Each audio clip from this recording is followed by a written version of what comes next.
Salut, c'est Rémi. Retrouvez-moi sur ClickTalk. Let's go. Walk it like I talk it. Walk it like I talk it. You walk it like I talk it. Walk it like I talk it. Hey. Salut Rémi. Ça va? Comment vas-tu? Très bien, et toi? Super. On est très content de te recevoir une nouvelle fois chez Click. Moi aussi, je suis content d'être là. On te reçoit pour ton nouvel album, Ouais. Renaissance, Ouais. disponible depuis le 21 janvier. Très bien renseigné. Et ce même jour, tu as posté un message sur ton compte Instagram qui va s'afficher à l'écran et dans lequel tu dis « J'ai appris qu'il y a des gens qui t'aiment pour ce que tu es et pas ce que tu fais ». Déjà, première question toute simple, comment tu as appris ça? Qu'est-ce qui t'a fait apprendre cette leçon de vie? Tu sais, quand on a tous plus ou moins des moments plus durs, plus difficiles dans la vie et des meilleurs moments. Et c'est bon, c'est une phrase connue, et on le sait tous, mais c'est souvent dans les moments les plus difficiles qu'on sait qui est qui. Et du coup, moi, j'ai eu beaucoup de, comme tout le monde, j'ai eu beaucoup de mauvaises périodes, de périodes où j'avais besoin de me recentrer sur moi-même, où j'étais avec des périodes de doute. Et c'était à ce moment-là que je voyais qui était là, entre guillemets. Et ça m'a permis de comprendre. Comme il y avait une phrase qui disait ils veulent être là au mariage, mais ils veulent pas être là aux enterrements. Et bah, c'est un petit peu ça, en fait. Question toute simple. Sur tes précédents opus, ton nom de scène apparaissait dans le titre. C'est Rémi Daubert. Sur ce nouvel album, ton nom n'apparaît plus dans le titre. De quoi fallait-il que tu renaisses? Alors déjà, la première, je vais pas dire mon nom, tous les albums de ma vie, donc il fallait bien que j'arrête à un moment. Et j'ai laissé beaucoup de temps passer entre le deuxième et Renaissance. Du coup, Renaissance, c'était un bon moyen de dire aux gens que c'était pas 2 ans pour rien et que c'était surtout 2 ans où j'ai beaucoup grandi personnellement. J'ai eu, comme je dis, j'ai eu beaucoup de hauts et beaucoup de bas, mais surtout beaucoup de bas qui m'ont fait me rendre compte de qui j'étais vraiment, qui m'ont fait me recentrer sur moi-même, parce que la célébrité, c'est pas facile tous les jours, mais ça, tout le monde le sait. Et du coup, ça se gère. Et quand tu es jeune et que tu vois tomber la célébrité sur toi des fois, je pense qu'il y en a qui l'ont à la bonne, mais il y en a qui l'ont un peu... ouais, et moi, franchement, je l'ai toujours bien pris. Mais quand j'étais seul chez moi et que je me sentais seul, comme beaucoup de gens, je me disais, mais comment je peux me sentir seul alors que tout à l'heure, j'étais avec 4000 personnes? Je me disais, il y a un problème. Et je savais que le problème, c'était pas une question d'argent, une question de reconnaissance ou de je sais pas quoi. C'était juste une question d'être en paix avec soi-même. Et du coup, j'avais ce travail à faire, j'avais des kilos à perdre. J'en ai encore, mais j'avais des kilos à perdre, j'avais plein de choses. En fait, il fallait que je muscle ce cerveau, en fait. Entre le précédent album et celui-ci, il s'est passé 2 ans, même un peu plus. Ouais. 2 ans pendant lesquels on a quand même tous vécu au rythme d'une pandémie mondiale. Toi, comment tu l'as vécu, cette pandémie-là, ce virus-là? Moi, je me suis un petit peu choqué. Je pensais que j'allais... Parce que c'est dur, hein, quand on regarde les informations, Moi, j'étais comme tout le monde au tout début, là. Le premier mois, je sortais de chez moi avec les feuilles, là, à signer. Je mettais triple cache-cou, parce que j'étais en moto. Je me disais, là, c'est sûr, si je respire, là, tu vois, genre, j'étais matrixé. C'est sûr, si je respire, je l'ai, tu vois. On faisait attention. Après, je me suis dit, mais en fait, c'est comme ça que je vais vivre. Parce qu'on ne se rend pas compte, mais c'est un endocrinage qui devient mauvais pour le cerveau, qu'il soit vrai ou faux. Et du coup, je me suis dit, non, je peux pas. Du coup, j'ai essayé de vivre normalement tant bien que mal. Mais franchement, je me suis choqué parce que j'ai vu beaucoup, j'ai lu beaucoup, qu'il y avait des gens qui étaient vraiment bas, le taux de dépression, nanani, nanana. Et moi, j'ai toujours été bon dans la difficulté. Malgré que j'en doute tout le temps, à chaque fois que j'ai une difficulté qui arrive, je me dis, putain, est-ce que je vais la surmonter? Et en fait, j'ai compris que c'était les informations qu'on envoyait à notre subconscient qui voulait tout dire, hein. Moi, je me suis dit, tu vas le faire, tu vas y arriver, c'est une épreuve et chaque épreuve est bonne pour la suite. Après les bas viennent les hauts. Et du coup, franchement, je trouve que je l'ai assez bien surmonté, cette passe. Et ça t'a aidé à écrire aussi? Pas forcément. Pas forcément. Pour moi, c'est un monde différent. Quand je suis dans les bas et que tout ça, que j'ai une frustration pour quoi que ce soit, je vais avoir tendance à écrire, à lâcher des sacrées phrases, tu vois. Mais quand je suis grave content, que je kiffe ma vie, que je suis dans un autre pays, que je suis en vacances, ben c'est pareil. Tu vois, c'est juste le mood qui change. Mais sinon, c'est de l'inspiration en fait, tu vois, c'est l'air qu'on respire. Si c'est toujours le même, à un moment donné, on n'a plus envie de parler, quoi.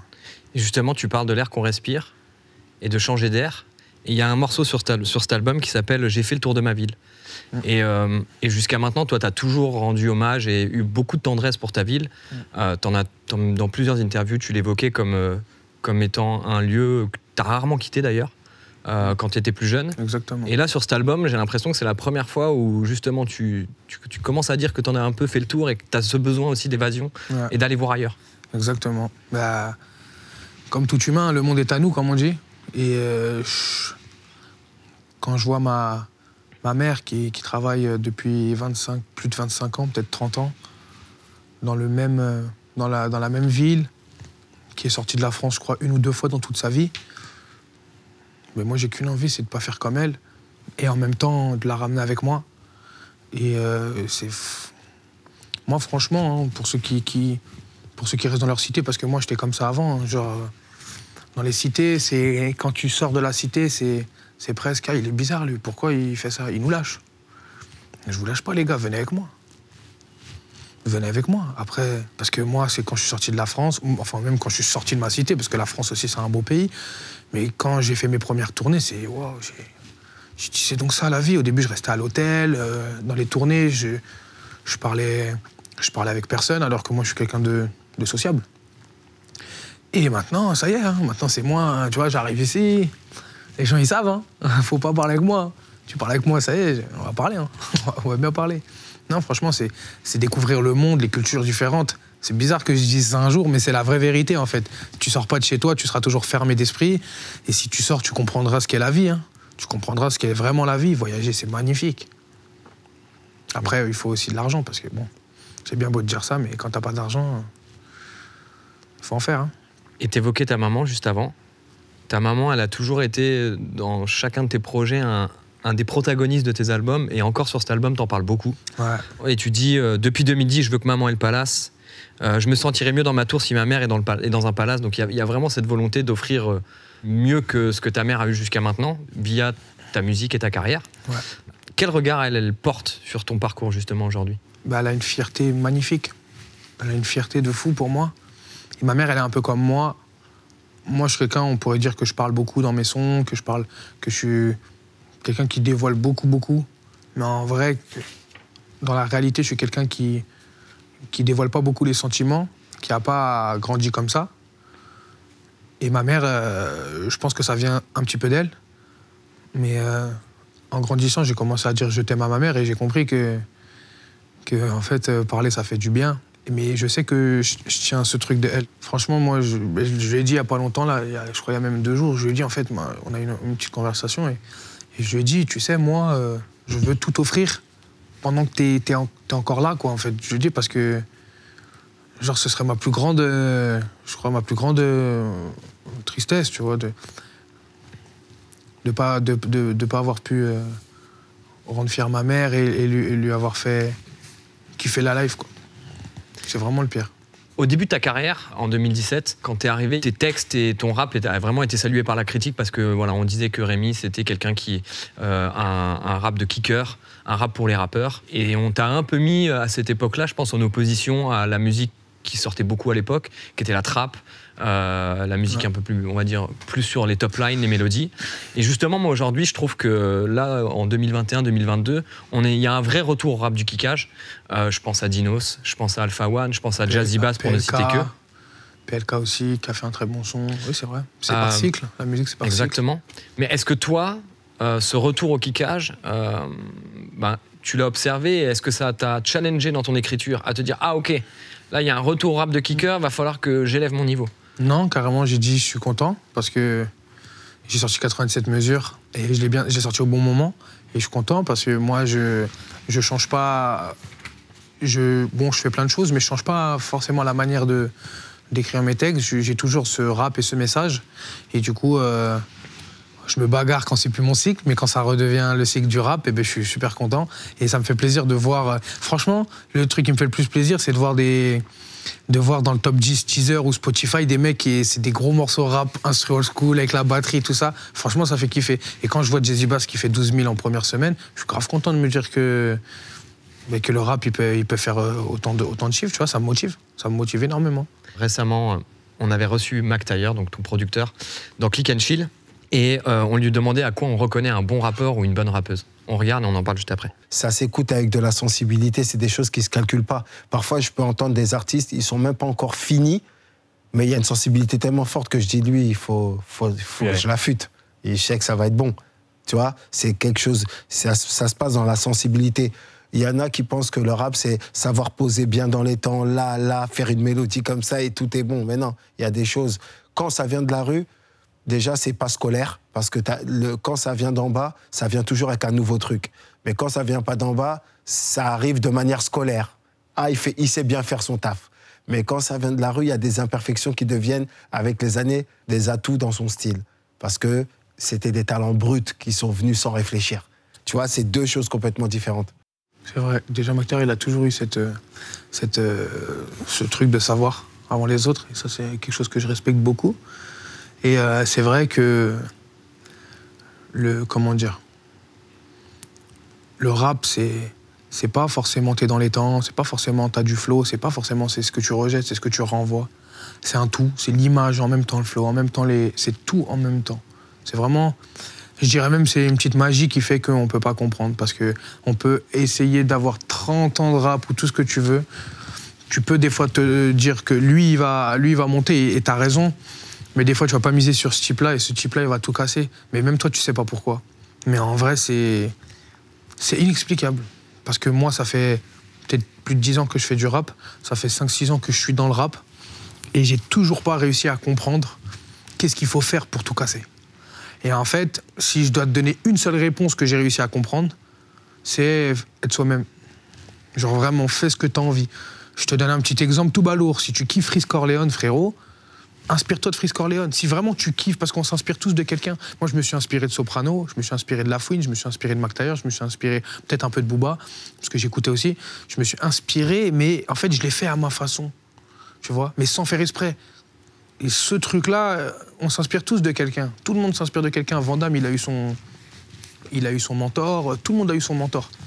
Et ceux qui se sont faits seuls, ils ont inspiré.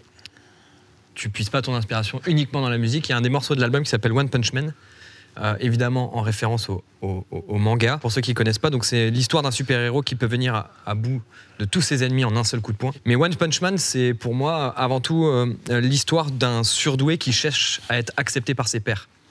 Okay. Et est-ce que toi, tu te reconnais dans ce personnage-là justement, cette espèce de petit surdoué très jeune, mais qui a une vraie quête de reconnaissance? Non, franchement, pour te dire la vérité, j'ai pas vu je vais pas te mentir, tu vois. Et moi, je me considère pas du tout comme surdoué. Mais moi, pourquoi j'ai fait One Punch Man? Parce que, voilà, moi, je suis le kicker, j'arrive, et un bon texte, pas deux, tu vois. Genre, c'est comme ça que j'ai vu le truc un peu en mode banger. Et j'ai regardé, mais c'est vrai que j'ai pas eu la même analyse que toi. Et franchement, bien joué. Mais... ça aurait pu, mais franchement, non. Merci. On va enchaîner avec un autre morceau. Ouais. C'est le morceau Bavard. Et ouais, c'est le son des bavards. Je dis que j'ai arrêté, mais je recommence à prendre de la vitesse. Raconte un peu ce qu'on connaît pas. Trouve-moi les contacts qu'on en face, faut me sortir de la thèse. En vrai, je m'en bats les couilles du Madzi. Le matériel, ça ramène le bazar. Je m'empêche pas de rouler tard sur Robert en classe. C'est même mieux vaut partir que de rester au départ. Non, je ne t'attends pas. Je suis pas comme les autres. Vérité, c'est chaud. Comme à Guantanamo. Et dans lequel tu as une rime qui dit « Comme la boiserie, mon frère, avant, il y avait son père ». La boiserie, si je dis pas de bêtises, ça fait référence au youtubeur Thierry Vigneault. Ouais. La boiserie. C'est un youtubeur qui compte plus d'1 million d'abonnés sur YouTube. Je peux pas te mentir, pareil, moi, avant de préparer cette interview, je ne connaissais absolument pas ce personnage. Est-ce que tu peux nous expliquer qui c'est? Alors Thierry, Lucien, il s'appelle Lucien. C'est un mec que j'ai rencontré sur les réseaux. Il aimait beaucoup ce que je faisais. Et moi, j'avais déjà regardé 2-3 trucs avec lui. Et en fait, il faisait des vidéos déjantées un peu, tu vois. Et moi, j'ai bien aimé son délire parce que c'est pas mon délire, mais en fait, le fait qu'il qui s'en foutent de ce que les gens y pensent. Moi, j'ai kiffé direct. Et on a un peu échangé sur les réseaux. Jusqu'à un jour, je lui dis, bon, c'est quand je viens tout niquer chez toi, là? Parce qu'en fait, il a sa chaîne YouTube. Et dans sa chaîne YouTube, il achète plein de voitures, de motos. Il est passionné, tu vois. Il est passionné de mécanique, lui, de base. Et il a eu un parcours très difficile. C'est ça que je respecte aussi, parce qu'il n'a pas grandi avec une cuillère en or dans la bouche, frérot. Et c'est ça, là, le truc. Ah ouais? Et franchement, je respectais. On s'est rencontrés et franchement, il y a une... C'était comme si on se connaissait déjà. Du coup, moi, j'ai kiffé. Il m'a dit, viens, on fait une vidéo. Et maintenant, on a une amitié, mais en même temps, on fait des vidéos, tout ça. Vous avez fait un clip ensemble même. On a fait 2 clips ensemble. Et franchement, on se donne la force l'un et l'autre, mais on voit pas ça comme ça. Tu vois, c'est vraiment une amitié. Et moi, je suis quelqu'un qui a toujours cherché ça. Quand j'étais jeune, je me disais, ouais, moi, t'as vu, je parle pas avec les rappeurs. J'étais un peu fermé. Je me disais, pourquoi? Parce que moi, je suis quelqu'un de vrai. Genre, ce rappeur, si je l'aime bien, eh ben, ce sera parce que il me ramènera quelque chose... Enfin, entre guillemets, si j'aime ce rappeur, c'est parce que j'aime la personne, en fait. Tout simplement. Je te propose une petite respiration au milieu de cette interview en évoquant le prochain morceau qui, pour moi, à titre personnel, est peut-être l'un des morceaux préférés de ton album. Et pour en parler, on est obligé d'écouter un des plus grands classiques du rap français. Le temps passé, beaucoup de choses ont changé. Qui aurait pu s'imaginer que le temps serait si vite écoulé? On fait le bilan, calmement, se remémorant chaque instant. Parler des histoires d'avant comme si on avait 50 ans. Le temps passé, beaucoup de choses ont changé. Qui aurait pu s'imaginer que le temps serait si vite écoulé? On fait le bilan, calmement, se remémorant chaque instant. Parler des histoires d'avant comme si on avait 50 ans. Dans ton album, donc, tu as repris ce morceau-là. Comment t'es venu l'idée? En fait, je suis tombé sur l'instru, mais pas l'instru de l'original, l'instru que j'étais en train d'écouter. Je sais plus avec qui d'ailleurs, je suis désolé, je crois qu'elle est de Géo on the track. Et en fait, ça m'a fait penser à ce refrain d'à l'ancienne et j'ai dit en vrai, pourquoi pas, tu vois? Parce que je voulais le faire, du coup, je me suis dit, je vais le faire en fait. Et j'ai bien kiffé. Franchement, l'instru, elle m'a fait un peu penser et j'ai dit, voilà, je vais remixer un peu les paroles. Et franchement, je suis super content du morceau et les gens ont bien kiffé aussi. De ouf. Moi, personnellement, c'est vraiment un de mes morceaux préférés. C'est une belle Madeleine de Proust, quoi. Ah, merci. J'aimerais également qu'on revienne sur le morceau Parano. Dans Parano, il y a 2 couplets. Un premier couplet où tu, justement, tires un peu un bilan de la personne que tu étais quand tu étais plus jeune, les conneries que tu faisais, etc. Et un deuxième couplet dans lequel, je trouve, tu essaies de transmettre à la nouvelle génération ouais, c'est vrai. Un vrai message de se donner les moyens pour s'en sortir. Ouais. Je sais que toi, le dimanche, tu joues au foot avec les petites tacités. J'ai écouté dans une interview dans laquelle tu disais que voilà, t'avais ta motocross et que dès qu'il y avait un petit peu qui voulait essayer de la motocross, tu le prenais avec toi. Je pense que tu as vraiment aujourd'hui, alors que tu es encore très jeune finalement, cette envie, je pense, de transmettre. Pourquoi c'est aussi important pour toi? Je sais pas. Franchement, je sais pas. Depuis que je suis jeune, j'ai toujours fait passer les gens avant moi. Et le seul moment de ma vie où j'ai pas fait passer les gens avant moi, c'était dans la musique. Parce que moi, quand j'étais petit, en fait, je m'occupais pas de moi. Genre, moi, dès que je pensais à moi, c'était mauvais. Je m'aimais pas, tu vois. Du coup, je pensais aux autres. Genre, j'avais un pote, t'aimes le foot, vas-y, viens, je vais te faire percer dans le foot. Et je faisais son entraîneur. Et je te jure, je m'y donnais vraiment. Genre, c'était sérieux. Tu me voyais passer à 13 ans. Allez, vas-y, tu vois, genre en mode, j'étais grave déter.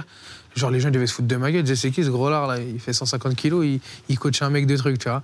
Mais en vrai, non, moi, je kiffais. Genre, je faisais toujours passer les gens avant moi. Et comme je te dis, voilà, la musique, c'est le seul truc où je me suis vraiment concentré sur moi-même. Et justement, pour commencer la musique, toi, t'as quitté l'école quand tu étais en première. Récemment, on a reçu le rappeur Fianso sur notre plateau, qui lui disait, à la question, quand on lui demandait « Regrettes-tu d'avoir quitté l'école ?», sa réponse était « C'est pas moi qui ai quitté l'école, c'est l'école qui m'a poussé vers la sortie ». Est-ce que ça a été le cas, toi aussi, pour toi, ou ça a été vraiment un choix de se dire « Je me concentre sur ma carrière » ? Il faut savoir que déjà, là, j'ai même plus la même réponse qu'il y a 1 an déjà.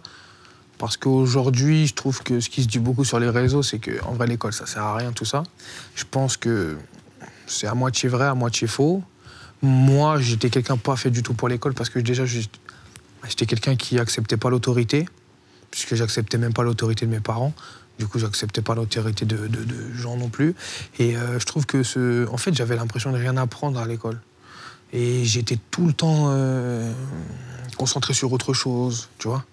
Genre, j'arrivais pas à me concentrer sur l'école et j'avais déjà mon rêve en tête, moi, je voulais être rappeur. Ça veut dire, je me suis dit quoi? Je crois que je me suis même déjà renseigné, on peut être rappeur. Genre, je sais pas, si on pouvait être rappeur, faire des études, tu vois.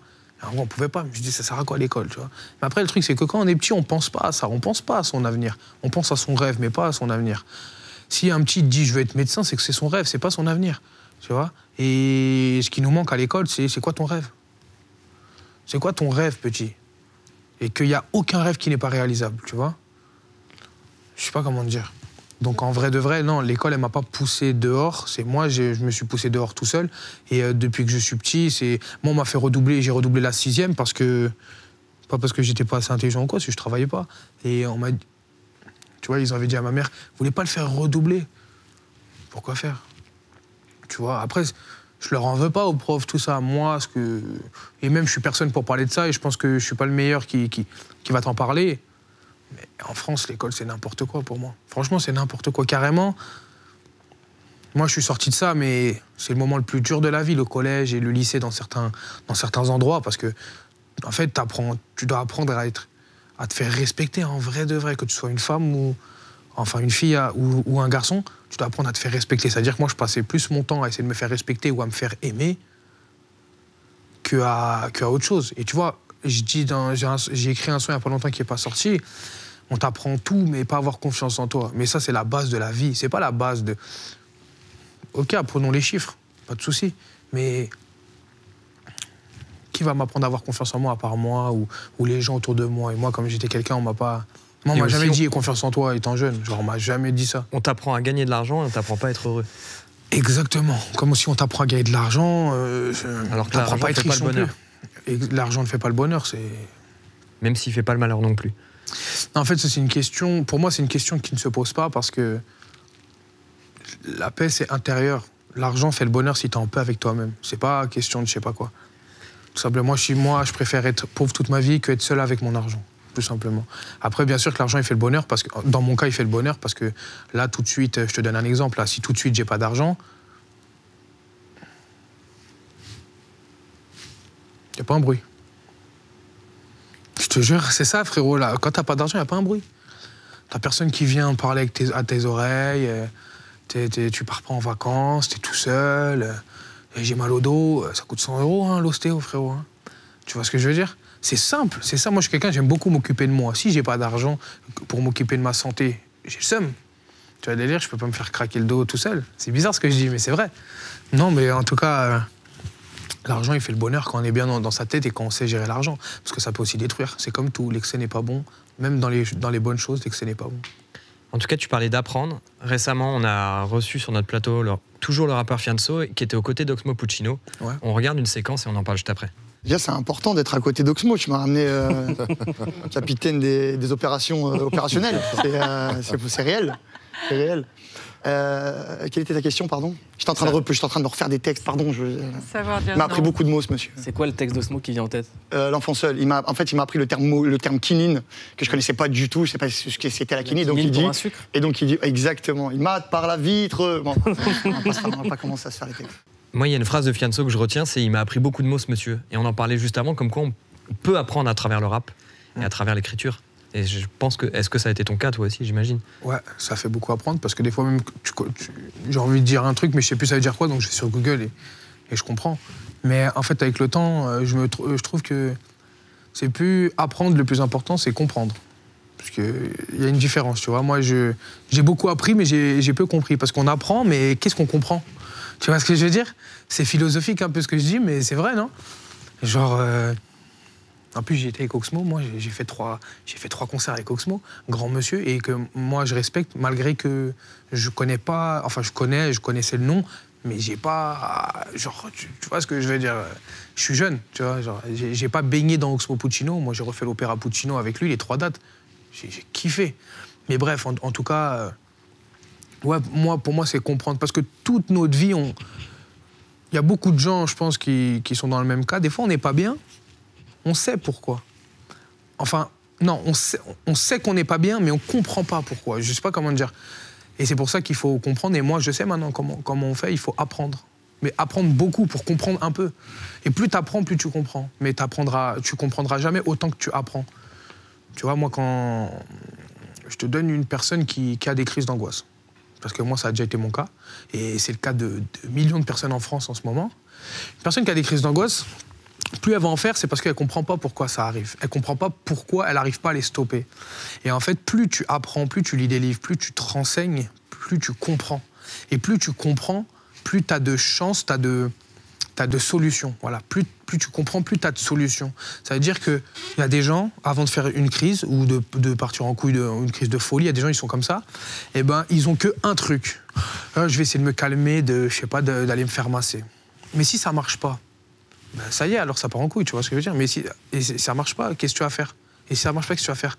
Moi, j'ai plein de solutions maintenant quand je vais mal. J'ai tellement été mal dans ma vie que j'ai plein de solutions pour pas être mal. Et des fois, quand je commence à me sentir mal, je dis, ouais, mais je sais qu'est-ce qui se passe là. Enfin, je sais ce qui se passe. Et alors justement, comme tu as des solutions, on est en année présidentielle. Dans l'émission Click, le samedi à 12h45 en clair sur Canal+, il est de coutume de demander aux invités, s'ils étaient présidents, quelles seraient leurs premières mesures. Alors toi, Rémi, tu viens d'être élu au suffrage universel par tous les Français et les Françaises. Oh l'enfoiré, je suis bien là. Hein. T'es pas mal, hein? Ah, pas mal. Quelle est ta première mesure? Frérot, tu me poses une colle là. Enlever les 3 écoutes maximum sur Spotify. Bande d'enfoirés. La vie de ma mère, c'est incroyable. Merci la France. C'est incroyable. Déjà ça là, j'enlève direct, tu vois. Bon, je pense qu'à mon cul, désolé. Ensuite, mettez-moi un truc un peu moins serré, la vie de ma mère. Mettez-moi la grosse tête. Non, franchement, je peux pas répondre sérieusement à cette question, mais les impôts. Les impôts, bordel. Les impôts, je sais plus quoi faire. On passe. Allez, j'ai un cadeau pour toi. Ouais, mon Rémi, petite question pour toi, mon Rémi. Est-ce que tu comptes monter un jour dans une cage de MMA, comme tu t'entraînes beaucoup à la hatch avec des fighters pro? Vu ton évolution physique et au rythme où tu vas, est-ce qu'on peut espérer un jour te voir dans la cage? Je t'embrasse. Yes. Ragnar, mon frère. En fait, on m'a beaucoup posé cette question, et moi je suis chez Hatch Academy, pour ceux qui ne connaissent pas, pour moi c'est le meilleur club de MMA en France. Et il m'a dit, si tu veux combattre, vas-y. Hein. Je dis, ouais, vas-y, mais ramène-moi un rappeur, frère. Ramène-moi un rappeur qui fait du MMA, alors. Parce que c'est pas mon objectif. Moi, j'aime le sport, j'adore le sport, et j'aime la compétition aussi, mais ça me dérange pas de monter. Mais vas-y, ramène un rappeur. Lequel ce serait? Je sais pas, n'importe lequel. N'importe lequel. Tant qu'il fait pas 2 mètres ou que les trucs soient un peu la même caté. Parce que 2 mètres, c'est compliqué. Les longues allonges, c'est compliqué. Ça veut dire que je vais devoir rentrer en bas. Après, frérot, il va commencer à dire... je sais pas quoi. Non, franchement, je dis pourquoi. En vrai, franchement, c'est pas mon délire. Mais vas-y, on n'a qu'une vie, tu vois. Genre, normal, je le fais, en vrai. Normal, je le fais. Juste pour finir cette interview, on va faire un mini-jeu qui va durer une petite minute. Tu as maintenant 5 ans de carrière, c'est peu, mais de nos jours, c'est presque déjà beaucoup. Et la notion de temps, c'est quelque chose qui revient beaucoup à travers tes textes. On aperçoit souvent un grand nostalgique mélancolique chez toi. Tu parles souvent du passé dans tes lyrics. Donc, ce que je te propose, c'est qu'on fasse une interview voyage dans le temps. Si tu pouvais renaître, à quelle époque du monde souhaiterais-tu renaître?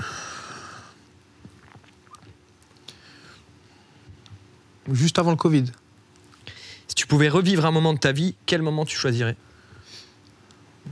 C'est compliqué, ça. Franchement, c'est... Maintenant. Au contraire, s'il y avait une journée ou un moment que tu pouvais effacer de ta vie? Aucun? Non. Si tu pouvais entrer en avance sur ton temps, qu'est-ce que tu aimerais savoir de ton futur? Je voudrais pas savoir. Qu'est-ce que le jeune homme de 25 ans que tu es voudrait dire au jeune de 15 ans que tu étais? Profiter. Et qu'est-ce que le jeune homme de 25 ans que tu es voudrait dire au plus vieil homme de 35 ans que tu seras? Profite. Merci Rémi. On le rappelle, ton dernier album Renaissance est disponible partout. Pas encore de date de tournée, mais prochainement, j'imagine. Une date à Grenoble en mars. Très bien. Merci beaucoup. Merci à vous. On est souvent déçus. Si ça marche qu'avec les sous, fais gaffe à tes amitiés. Je te l'ai dit dans les caissons, je pourrais pas me calmer sans ma plume. Moi tu me vois marcher sans mes loups. Je te veux comme Monica Bello et tu sois marrante comme Balou. Et date l'époque du ballon quand je regarde plus souvent la lune. Attention les inconscients, ils sont confiants, ils ont pas de thunes mec. Que des tragédies, dans mes textes j'ai dit que la vérité comme un court-trage. Mais hier encore j'étais ce petit, sans problème dans le square. Les condés sont sortis, quand je rentre avec ma balle, j'en vois beaucoup. Du 13e, la cité dans le noir. La musique ça me remémore les trucs que je voyais dans le parc.